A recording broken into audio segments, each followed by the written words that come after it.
was the Press Freedom Commission hearings. The Press Freedom Commission was set up by the South African National Editors Forum, SANEF, and Print Media South Africa. They set this up to look at our regulatory system.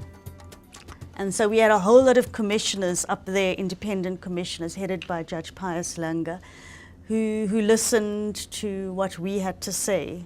ANC did their presentation this week. There were 3 of them, Jesse Duarte, Jackson Mthembu, and Gwede Mantashe.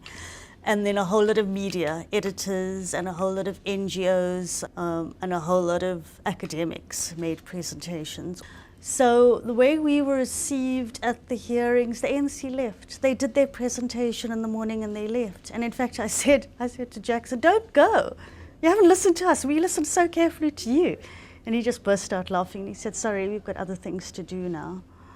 It was their strongest ever proposal for a media appeals tribunal. They were very, very clear. This is what they want and this is what we are going to get. And they're hiding it under the cloak of this is independent regulation. In fact, there's nothing independent about it. It's like a Chapter 9 institution, which is a statute thing. I think this could spell the death of newspapers if it's taken to its fullest conclusion. That's a very unhappy scenario, the Media Appeals Tribunal. So it's very unfortunate they didn't stay to listen to us. So what we've had so far with the NCOP is we've had hearings in Gugulethu and Thembalethu in Cape Town. It's very interesting because I think the ANC got a bit of a surprise. It really got taken on to say, look, we don't believe in the secrecy bill. It's a deflection of the real issues. You're covering up things, you're hiding things, you're hiding corruption and failures of service delivery. So I don't think the ANC was expecting to hear that at all. By the time it got to the Eastern Cape, the chair of the NCOP committee, Tau Razoreti Tau, was actually putting the microphone off when people said secrecy bill. He didn't want it to be referred as secrecy bill, so they're getting more and more defensive. And the ANC bust in a lot of people into these halls in the Eastern Cape, and a lot of people actually don't know what the bill is about.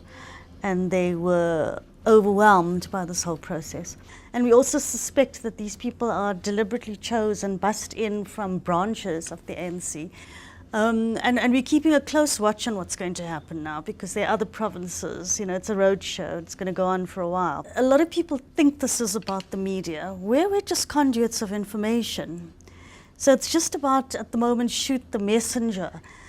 But in fact, we're putting information out there that people are giving us. So this is not about the media and the ANC at all. It's about stopping democratic processes for ordinary citizens to find out about their own lives. It's like, if you've got a house and people are doing all sorts of things next door to you, you want to be able to go to your municipality and say, I want to know who those people are and I want to take them to court. But if the municipality says to you, state information, what are you going to do?